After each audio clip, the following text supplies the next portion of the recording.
este caso tenemos a la paciente llamada Sofía L, de 8 años y 6 meses, femenino. Como motivo de consulta, su mamá refiere: me preocupa su sonrisa, y como antecedentes, no recibió lactancia materna. Como datos adicionales tenemos que no pronuncia bien la S ni la R, y sus medidas mesiodistales de piezas: de la pieza 3.2 es 6.5 milímetros, de la 3.1 5.5 milímetros, de la 4.1 5.4 milímetros y de la 4.2 6.4 milímetros. La medida de base de arco de canino a canino inferior es de 19.5 milímetros, y en la evaluación clínica se observa que gesticula la musculatura perioral al deglutir. Como primer punto, vamos a explicar cómo la lactancia materna influye directamente en el desarrollo y crecimiento de las estructuras craneofaciales y por qué su ausencia puede explicar varios hallazgos que observamos en Sofía. Bueno, para comenzar, la lactancia materna no solo sirve como una fuente de alimentos. Desde los primeros días de vida, el bebé activa un conjunto de movimientos coordinados que son la succión, la deglución y la respiración. Y para lograrlos, él moviliza los músculos clave, desciende y protruye la mandíbula, sella los labios por los orbiculares de los labios, mueve la lengua hacia el paladar y activa a los masíferos de forma rítmica. Y bueno, todo este esfuerzo muscular funciona como un estímulo biológico para que las estructuras craneofaciales crezcan de manera adecuada. ¿Qué ocurre cuando no existe este estímulo, como es el caso de Sofía? En el caso de Sofía, la ausencia de la lactancia materna es un antecedente muy importante, ya que ella no tuvo la oportunidad de desarrollar la fuerza ni la coordinación de los labios, lengua, mandíbula que normalmente se adquieren en esta etapa. Y como consecuencia, su paladar no recibió la presión lingual necesaria para ensancharse, lo que favoreció que adopte una forma más estrecha y más profunda, que es justamente lo que observamos en su caso. Ahora voy a explicar sobre cómo la ausencia de lactancia materna influyó en varias de las alteraciones que presenta Sofía.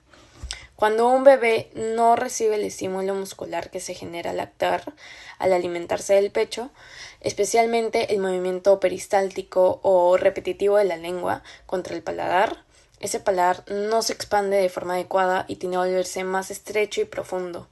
Eso es justamente lo que observamos en Sofía.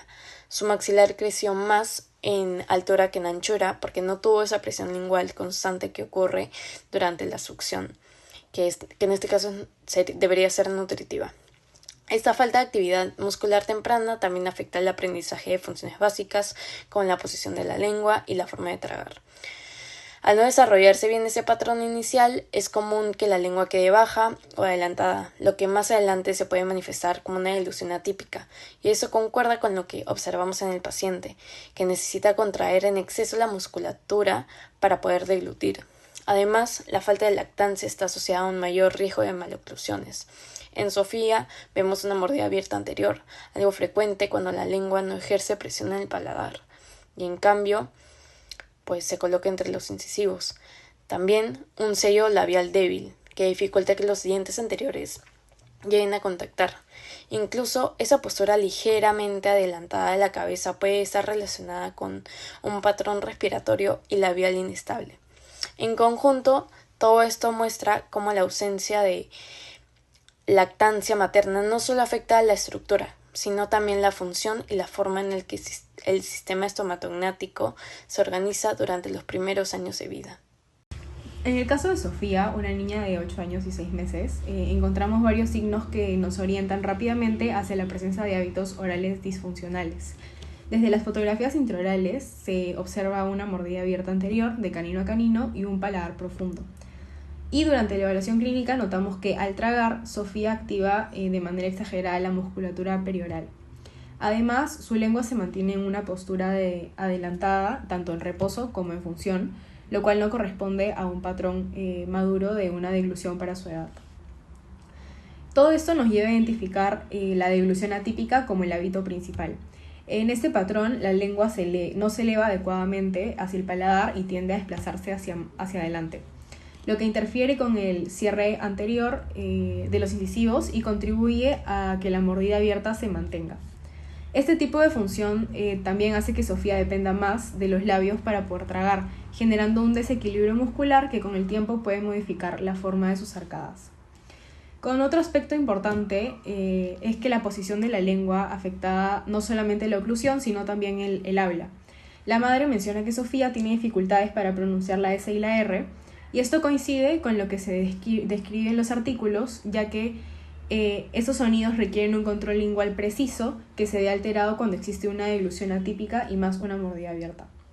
En general, los hallazgos clínicos, la postura lingual y el patrón deglutorio que tiene Sofía nos muestran cómo un hábito oral puede influir tanto en la forma de las arcadas como en la función del mismo sistema estomatognático. Hola, mi nombre es Sara y hoy les voy a hablar sobre el análisis de modelos de estudio en dentición mixta. Este análisis es esencial para determinar si habrá suficiente espacio para la erección de los dientes permanentes, permitiendo así identificar tempranamente el equilibrio, apiñamiento o espaciamiento. Según Castillo 2016, este análisis es clave para prevenir maloclusiones y planificar intervenciones oportunas. Incluye la medición del tamaño dentario y la evaluación de la alineación temprana. Existen dos tipos principales: los análisis predictivos de espacio como Moyers y Tanaka, y los análisis de evaluación de la irregularidad presente como la discrepancia alveolo-dentaria y el índice de irregularidad del hilo. El DAP compara el tamaño dentario con el perímetro del arco. Un valor negativo indica apiñamiento. En este caso de Sofía, su suma dentaria de 23.8 milímetros supera su ancho intercanino de 19.5 milímetros, lo que revela un DAP negativo y falta de espacio. Además, su deglución atípica incrementa la presión labial y reduce el perímetro del arco, aumentando el riesgo de apiñamiento a futuro. Mi nombre es Eda Liwarwa y continuando con lo explicado por mi compañera, ahora voy a aplicar el análisis de modelos de estudio en el caso de Sofía. Como bien lo mencionó mi compañera, el análisis de modelos en dentición mixta es fundamental porque nos permite comparar el tamaño de los dientes con el espacio disponible en el arco. Con esto podemos determinar si hay apiñamiento, si hay espaciamiento.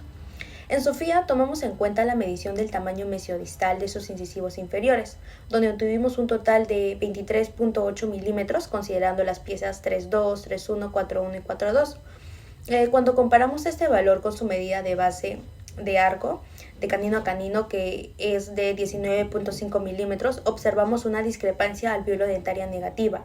Esto quiere decir que sus dientes ocupan más espacio del que realmente existe en la arcada.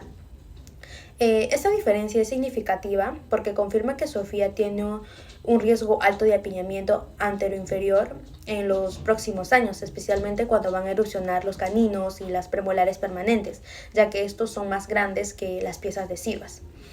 Consideramos que esta falta de espacio se agrava por su patrón de deglución atípica, donde se observa un uso excesivo de la musculatura perioral. Este tipo de deglución aumenta la presión hacia adelante y disminuye la presión lingual contra el paladar, lo que puede estrechar el arco y empeorar la discrepancia ya existente.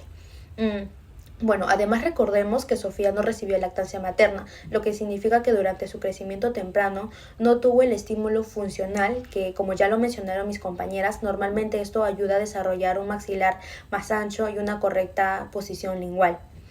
Bueno, en conclusión, el caso de Sofía muestra cómo la ausencia de la lactancia materna, la presencia de hábitos como la deglución atípica y una discrepancia alveolo-dentaria negativa se combinan para explicar sus alteraciones actuales que presenta Sofía. Esto también nos permite comprender el origen de su maloclusión y también resalta la importancia de un diagnóstico temprano. Muchas gracias.